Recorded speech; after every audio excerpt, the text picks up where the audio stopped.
ఒక్క మాట నేను భారంగా చెప్తున్నాను, ఈ మాట వినండి. దేవుని సంకల్పంలో ఉన్న వ్యక్తి చాలా జాగ్రత్తగా ఉండాలండి. దేవుని సంకల్పంలో ఉన్న వ్యక్తి చాలా జాగ్రత్తగా నిలవాలి. ఎందుకంటే వాని మీద శత్రువు యొక్క కన్ను తీక్షణంగా ఉంటుంది. నిజం నేను చెప్పే మాట.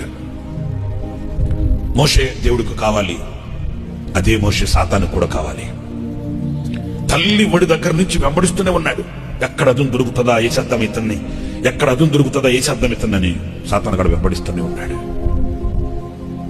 మరి ముఖ్యంగా ఈ రోజుల్లో ఇలాంటి పరిస్థితుల్లో నేను మీతో చెప్పగలిగింది, దేవునికి నీవు కావాలి, దేవునికి కావలసిన నీవు చాలా జాగ్రత్తగా ఉండాలి. అవును, పలు విధాలుగా ఉచ్చులు సాతానుగాడు చాలా కుయుక్తిగా పని ఉన్నాడు.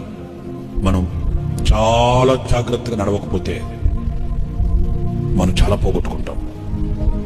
నిజమండి. మోషే తల్లి ఒడిలో నుంచి తప్పించబడుతున్నాడు. మీకు మాట చెప్పనా, కన్నవాళ్ళు కూడా ఇక దాచలేకపోయారంట. చూడండి, దేవుని ఉద్దేశం నెరవేర్చబడడానికి ఎలాంటి సిచ్యువేషన్స్, ఎలాంటి కష్ట పరిస్థితులు వస్తాయి చూడండి. ఇక్కడే మనం తడబడిపోయాం.